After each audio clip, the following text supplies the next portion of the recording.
In June 2011, Christchurch, New Zealand suffered an earthquake that left a lot of the city in chaos, destroying buildings and infrastructure and leaving over 50,000 homes without power. As a result, there were collapsed houses, ruptured water mains, flooding, and fires due to disrupted electrical lines. Due to the strong ground motions and intense shaking, part of the city experienced a strange phenomenon known as soil liquefaction. Sand boils emerged from asphalt roads, toppling and sinking cars, and causing boulders to fall from hills, resulting in more home damage.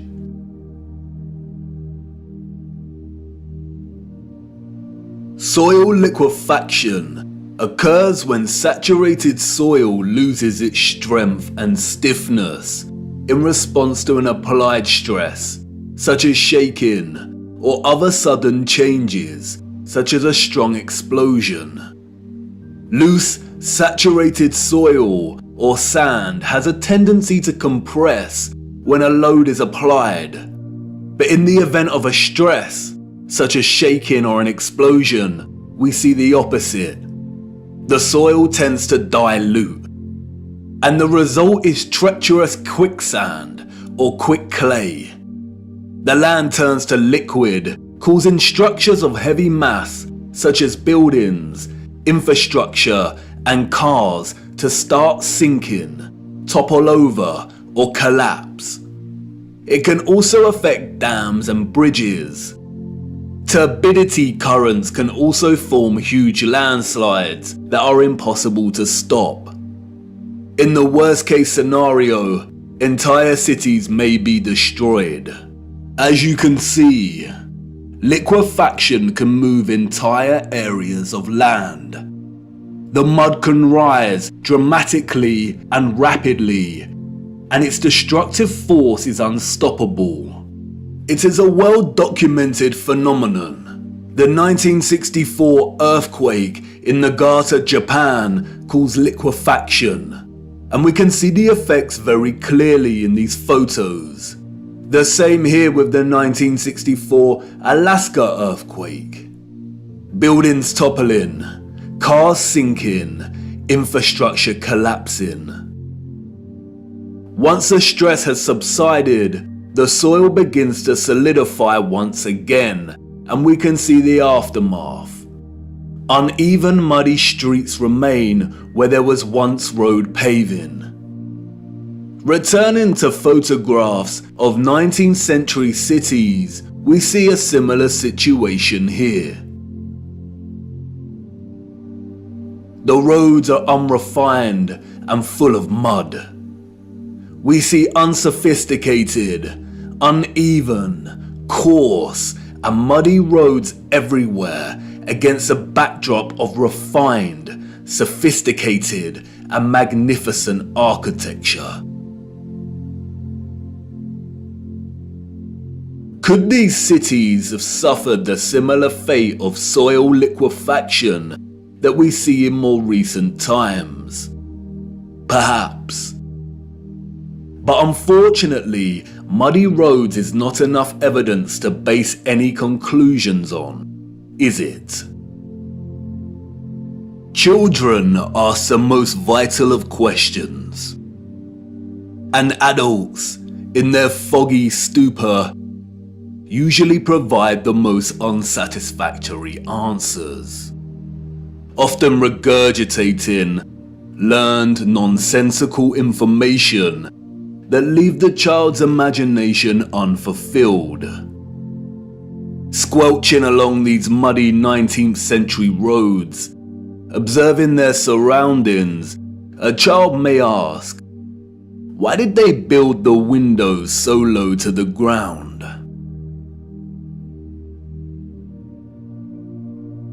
And what an excellent question. Yes, why indeed did they build windows on ground level?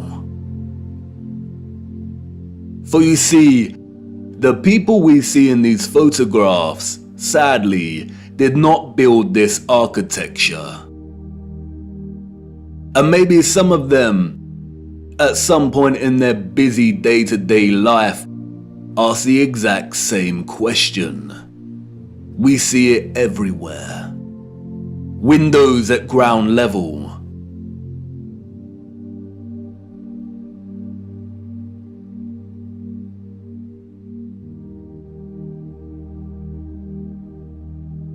Windows partially below ground level.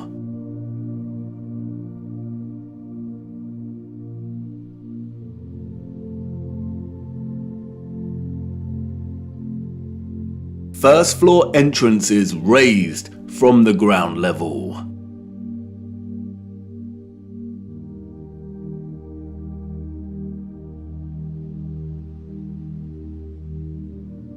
Steps leading down to entrances below ground level.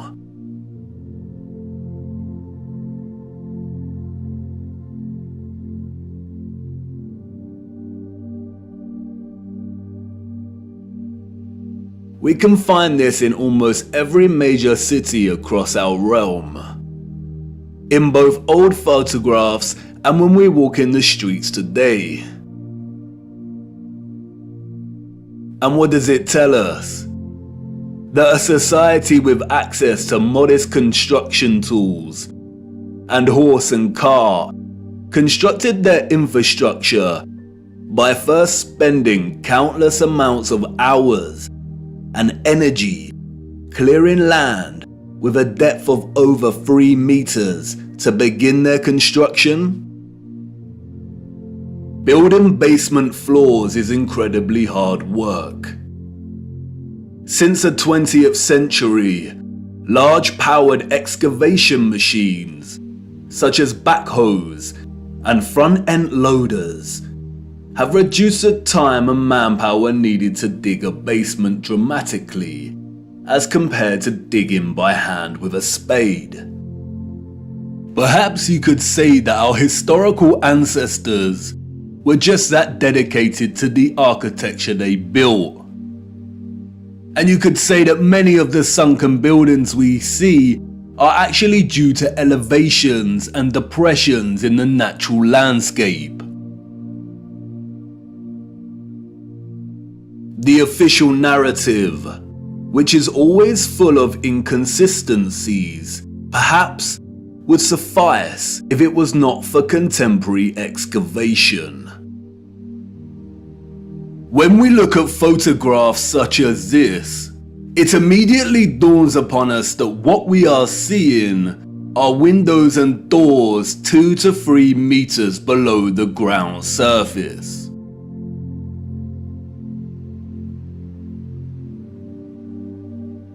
Why are there windows and doors underground?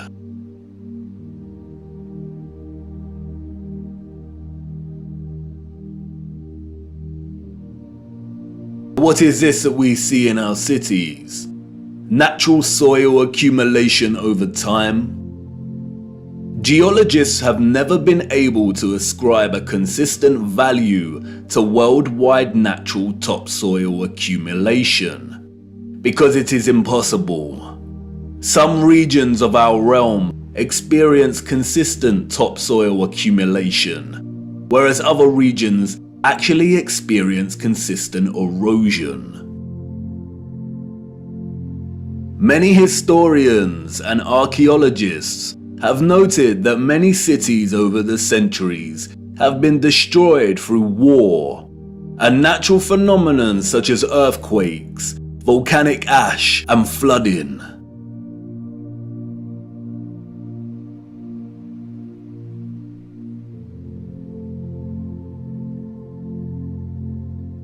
Aren't these just the layers of previous civilizations?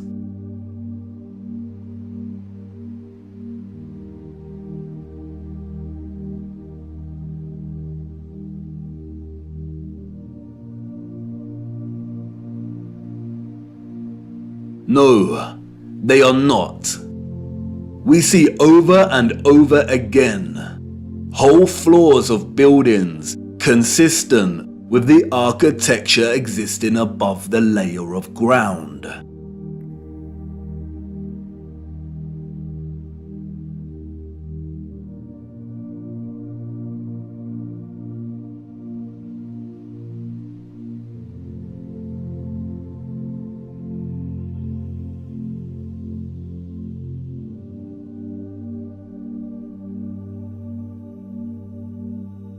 You see, what lies beneath is not the unfamiliar traces of previous generations, but of the same generation that built these structures.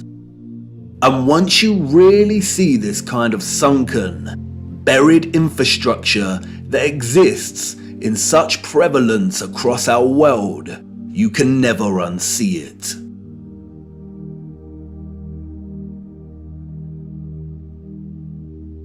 We see that the foundations of old churches are actually the original first floors, with consistent entrances and windows.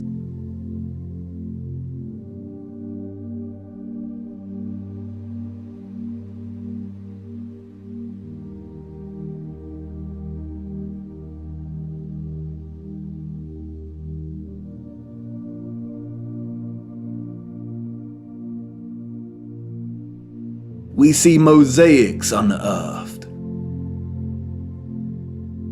We see pillars, columns and arches that were originally much larger, and it was the layer of soil that reduced their size, as if they weren't big enough to begin with.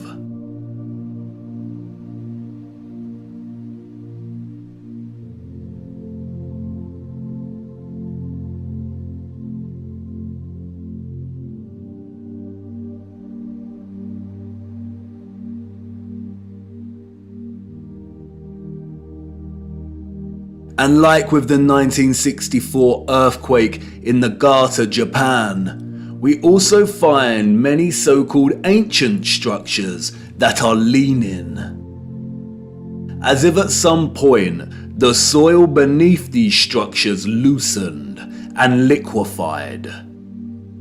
We have the Sahersen Church Tower and Our Dear Lady at the Mountain Church Tower in Germany, the Tiger Hill Pagoda in China,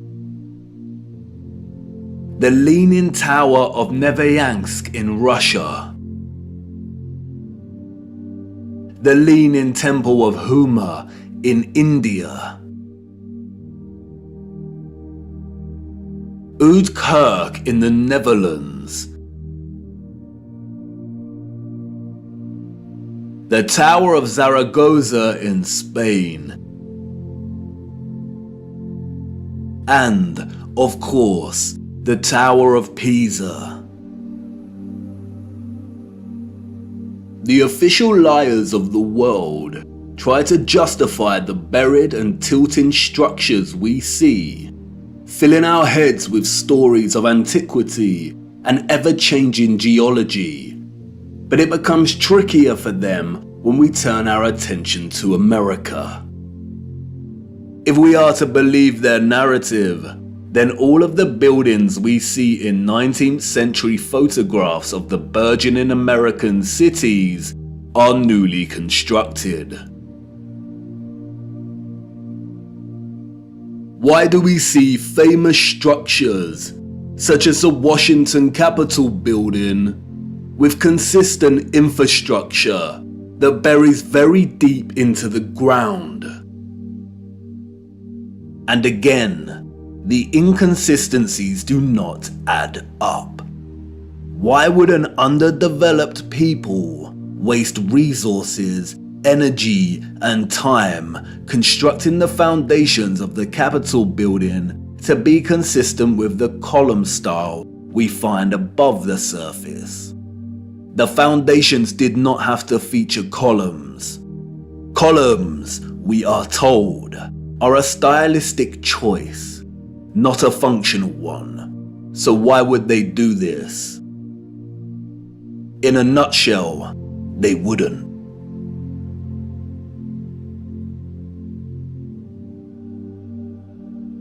we see images that suggest that the people of the 19th century were actually concerned with moving a lot of the vast amount of mud we see, leveling the ground and excavating existing structures.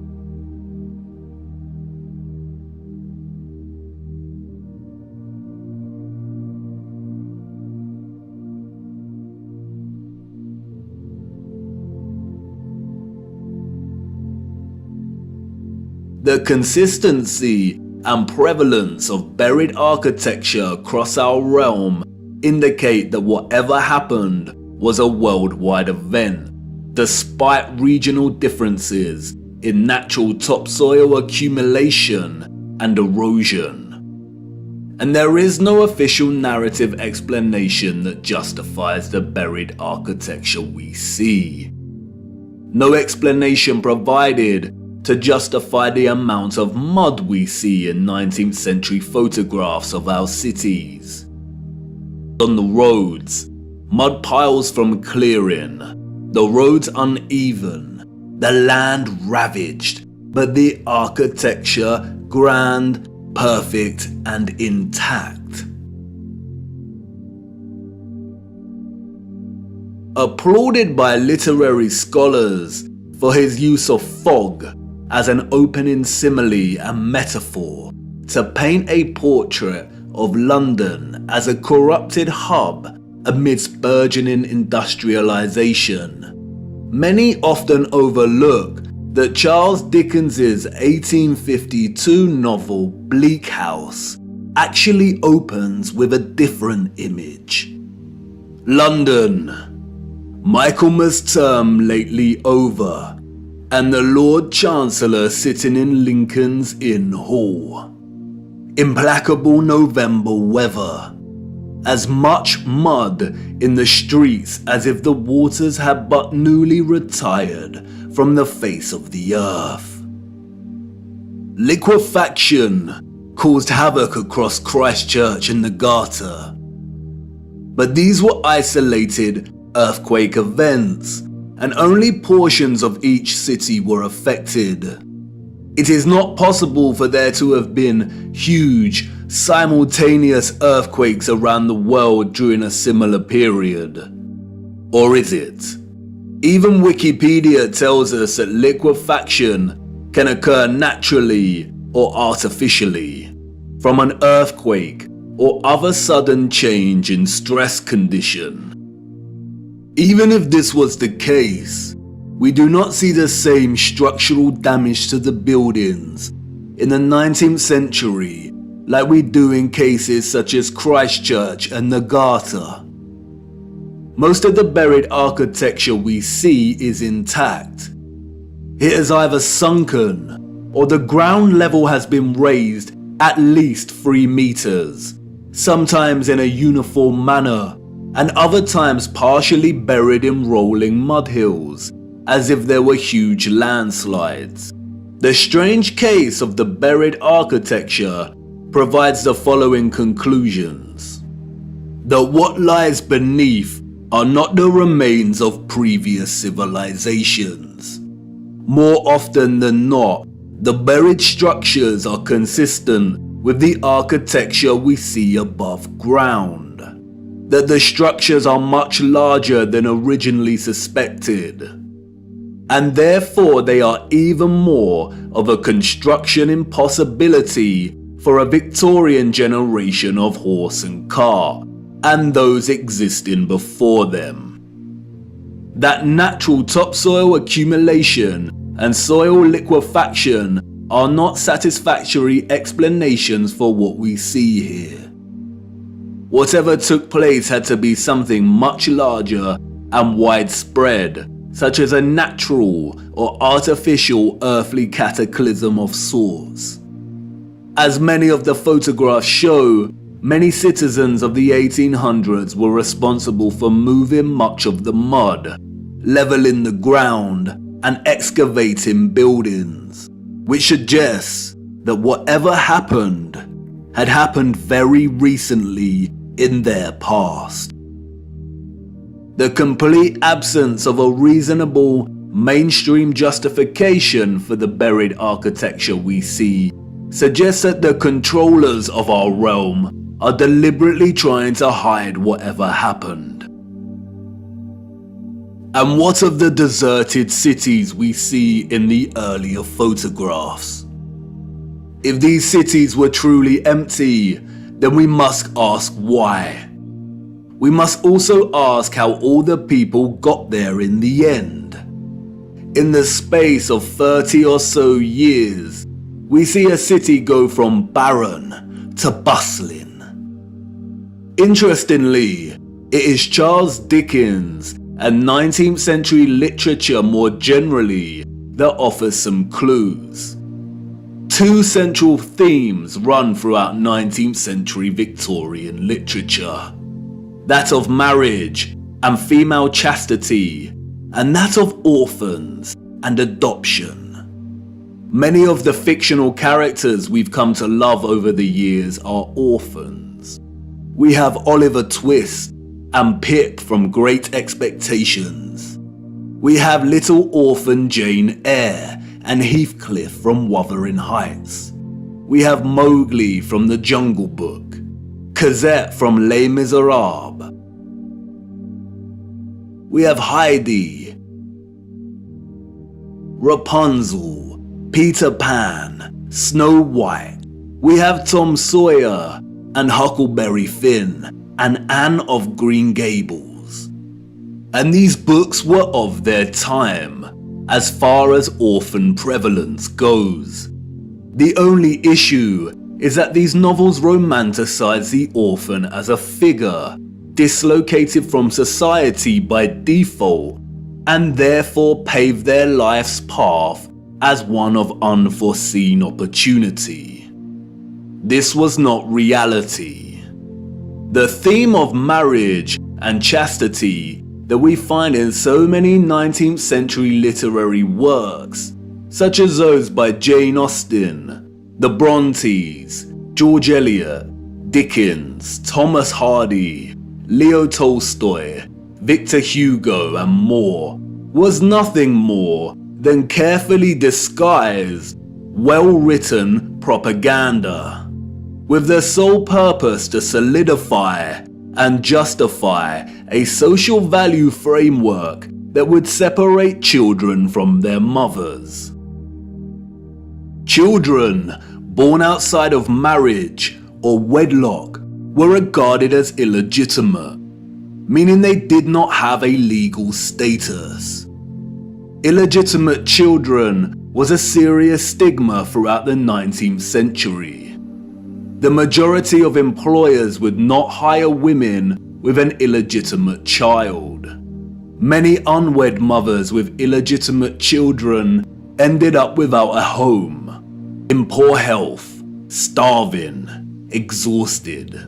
Their only place of refuge would be the workhouse, where they would carry out the most unpleasant duties.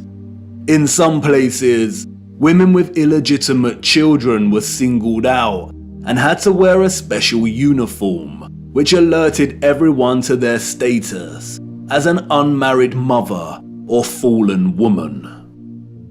As a result, a vast amount of orphanages and foundling institutions were established.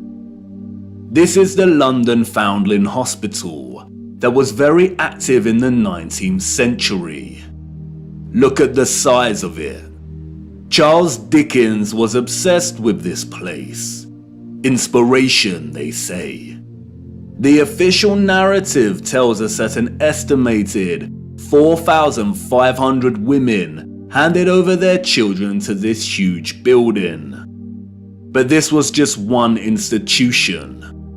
Wikipedia gives us a partial list of over 64 orphanages that were founded in the UK during the 19th century. The list is only partial. The peculiar case of the vast amount of parentless children in the 19th century is well documented by many researchers. And most of them agree it is almost impossible to establish figures that really do justice to just how many orphans there were during this period. Their footprint did not enter the record books.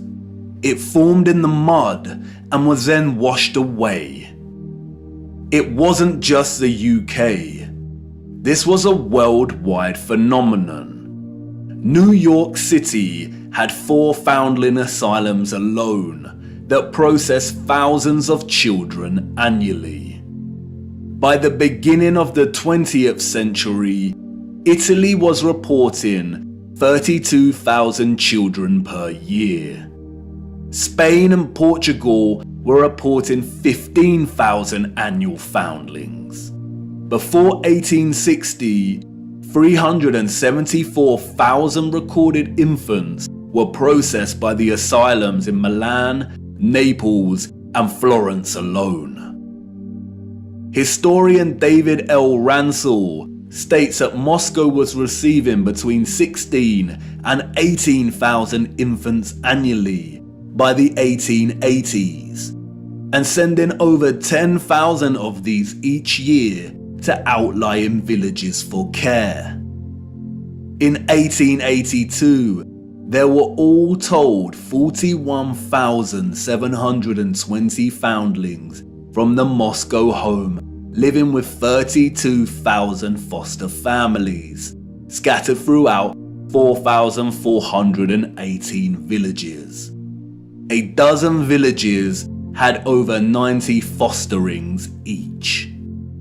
One thing that is often overlooked is that there were a series of laws passed in the 1800s, making it almost impossible for unwed mothers to keep their babies. The 1833 Poor Law Reformation introduced bastardy clauses that shifted the entire responsibility for the illegitimate child onto the mother. Social stigma meant that she would not be able to provide care for her child and would be forced to hand them over to the authorities, or worse. Advertisements for adoption or nurse care became popular in newspapers. And, as many scholars have pointed out, these were a front for what was termed baby farmers, or paid murder. As Dorothy L. Haller states, the adverts may have been misleading to the general public, but read like a coded message to unwed mothers. No references are asked for, and none are offered. The sum of 15 shillings a week to keep an infant or a sickly child was inadequate, and a sickly child and an infant under 2 months were the least likely to survive, and the cheapest to bury. Infants were taken, no questions asked, and it was understood that for £12 no questions were expected to be asked. The transaction between the mother and the baby farmer usually took place in a public place, on public transportation, or through a second party. No personal information was exchanged. The money was paid, and the transaction was complete. The mother knew she would never see her infant alive again. Most children, however, were not murdered, but were dropped off at the doorsteps of orphanages or the workhouse. All children taken into these institutions were given entirely new identities. They were provided for with shelter, food, and clothing temporarily, and then sent off to workhouses or another location.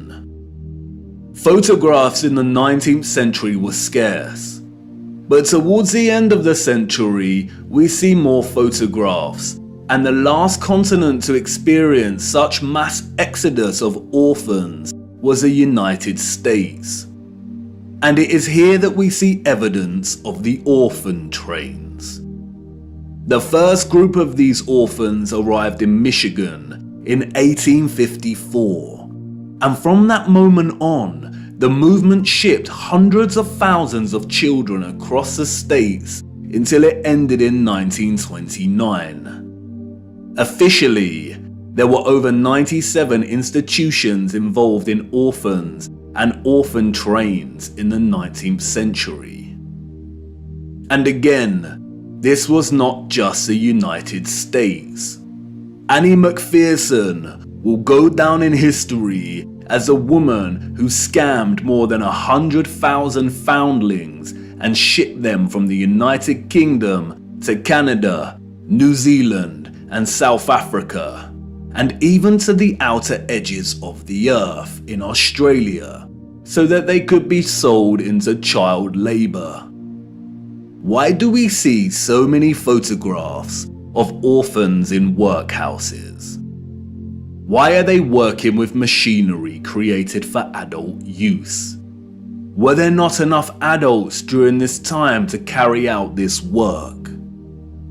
And then there is the strange case of the burgeoning American amusement parks at the turn of the 20th century.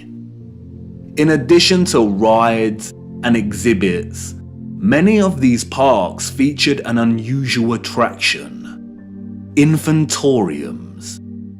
Visitors of these parks could stroll around with ice cream and swing by these stations, a visit equivalent to that of a fully functional neonatal intensive care unit, complete with incubators filled with sleeping, premature babies. History has been kind to Martin Cooney. Touted as a hero, Cooney was the German mind behind the incubators. His first encounter with premature babies, we are told, was at the 1896 World's Fair. He knew immediately that the exhibition would save babies' lives. The technology to keep premature babies alive was expensive, and he knew the public would pay to see the babies in incubators. He would charge an entrance fee at the amusement parks to generate funds to help these babies live. Nurses tended to the babies as an enraptured public looked on. Like any other amusement, the premature baby exhibits included carnival barkers who tried to lure the public to come and see the babies. I don't know about you, but I find something very off about these incubators. Advertised as featuring living babies, a lot of the fairs where Cooney showed his babies also featured eugenics exhibitions. Eugenics is a field of corrupted pseudoscience that endorses selective breeding to improve the genetic quality of the human population. Eugenics was inspired by Darwinism and was a driving ideology that fueled the Nazis. Why are people paying to see living babies as if they had never seen a living infant before? Did people of the time not have their own babies? And where are these infants' parents? How did they have the technology in the 19th century to keep premature babies alive in such a way? Or is something off, once again, with the official narrative? There were 80,000 premature babies who were treated in these amusement park incubators. 80,000. The hundreds of thousands of orphans in the 19th century are just barely believable. Were women really that carefree? Did America even have the population numbers to justify 80,000 premature babies? We are not talking orphans here, but infants born prematurely. The narrative is not convincing or realistically fathomable. Where did these babies come from? More troubling is Cooney's background. As many historians have pointed out, he had no medical degree or training. His story is a very similar one of unconvincing philanthropy that we find surrounding some of our contemporary figures today that also do not have medical degrees. And then there is Marie Dressler, a Canadian silent film and Depression-era movie star. She adopted one of these incubator babies. Celebrities and adoption.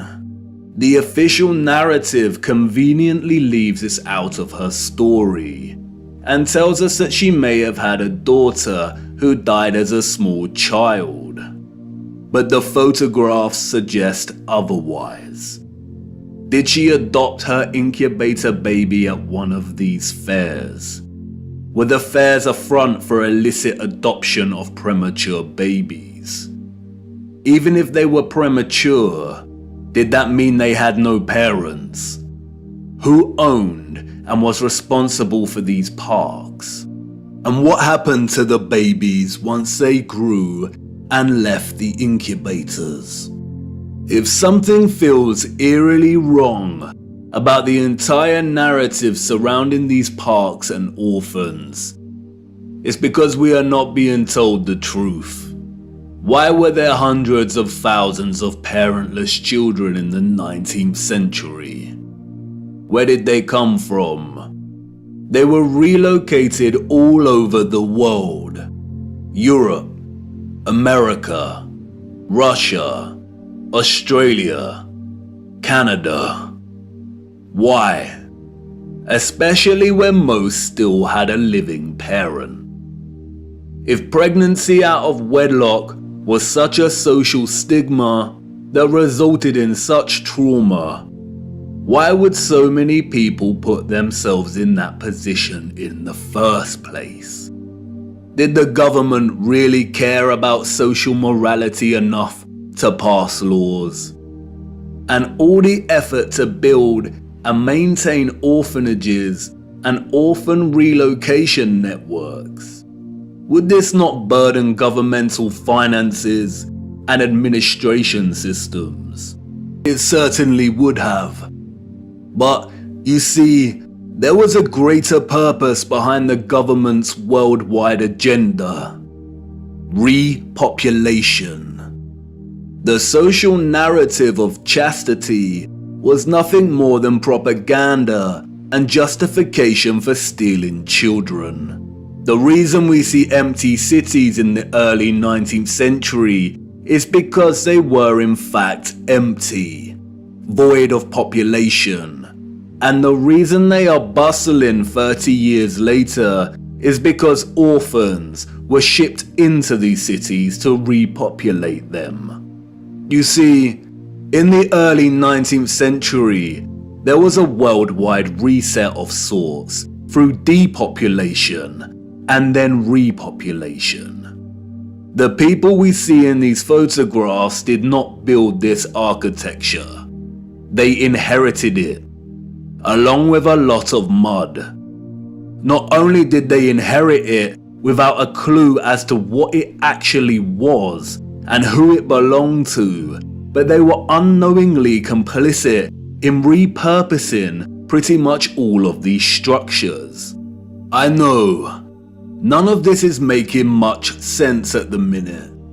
You are probably wondering why on earth these cities were empty and full of mud. What happened that meant governments needed to repopulate the earth? And I know what you're thinking. This is all very intriguing, but what does this have to do with flat earth? You want to know more about the firmament, the sun and moon, and our stationary plane. Do not worry. Everything will become clearer as we continue our journey. The prevalent evidence of buried infrastructure, coupled with deserted cities and a burgeoning industry of orphans, is just a start. These are all necessary clues, hinting at some kind of cataclysm, but the real story hasn't truly begun yet. The stage had to be set first, and now it is ready. And even if you cannot see it yet, I know you feel it, viewer. The deserted cities, the buried architecture, and orphans all signal a looming darkness.